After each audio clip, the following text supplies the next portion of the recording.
In the beginning, I believed that Vivian Maiers did not want her work to be seen. She was a mysterious person and did not want anyone to know her identity or her background. She wanted locks on specific rooms and told people not to go in there.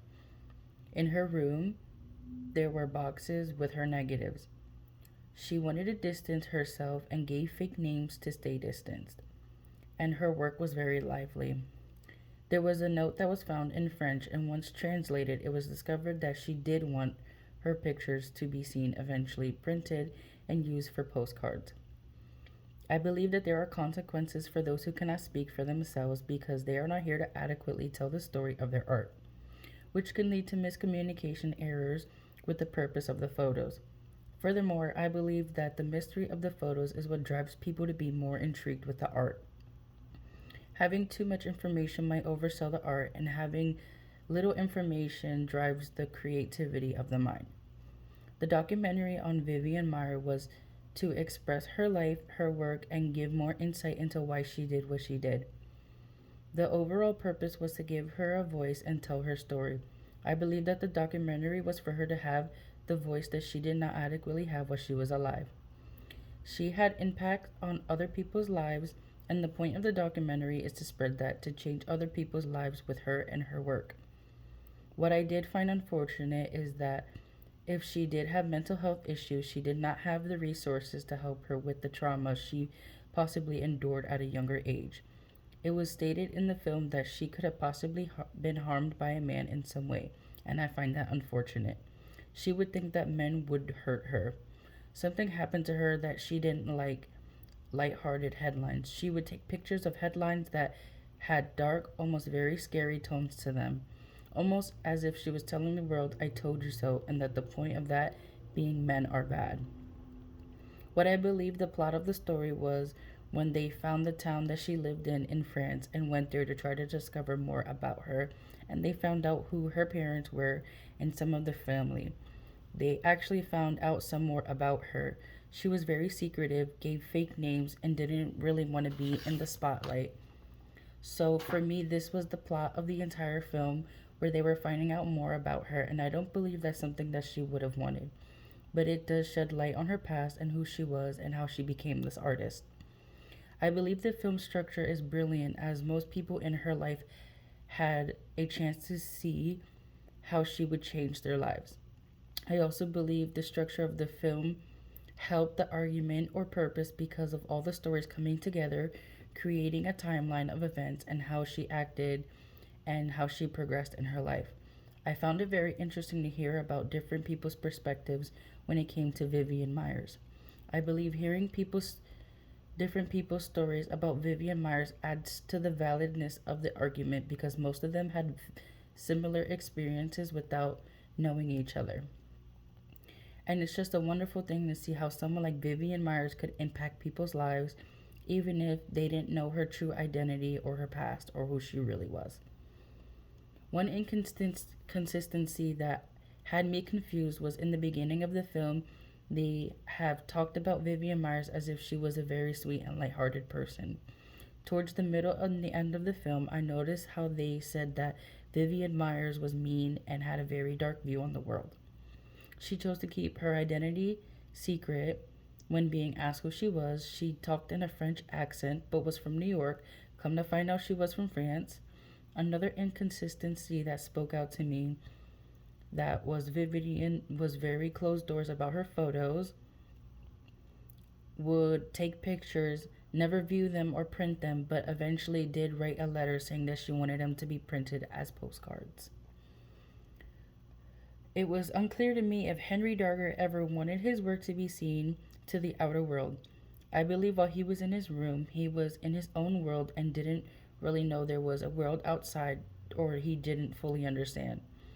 I believe that the outside world can be a very ugly place, but Henry Darger created a world in which he saw things the way he did and had a young or innocent thought process. He was very kept to himself and not quite sure that he would have wanted to share his world with everyone in the world. He wouldn't speak to too much people and kept mostly to himself and stayed in his room.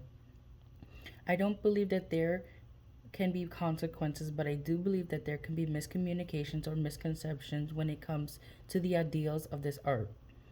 When the person no longer is with us, it is hard to understand what the art is really meant to say or do. We can appreciate the art for what it is, but also can have to understand that the person is still a person, and with knowing a little bit more about the person in the background, we can kind of understand the art and why it was created. There could be consequences if this person never wanted their art to be seen and someone did take it upon themselves to release it to the world. I feel like that's something that could disturb them.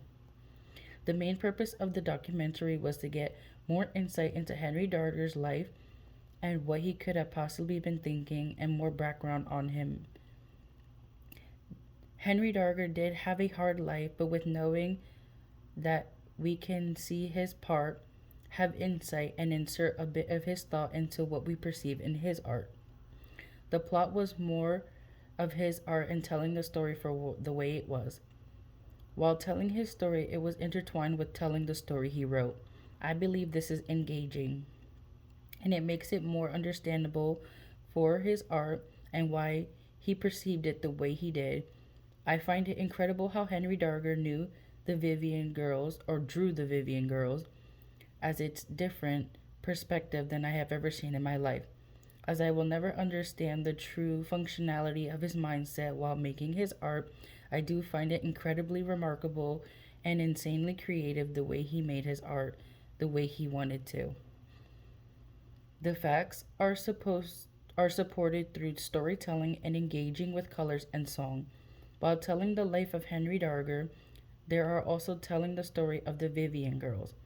And whilst they're stating facts about Henry Darger, they are also they have also had the landlord talking and some neighbors talking, which shows us that how Henry Darger was on everyday life as these people would see him every day.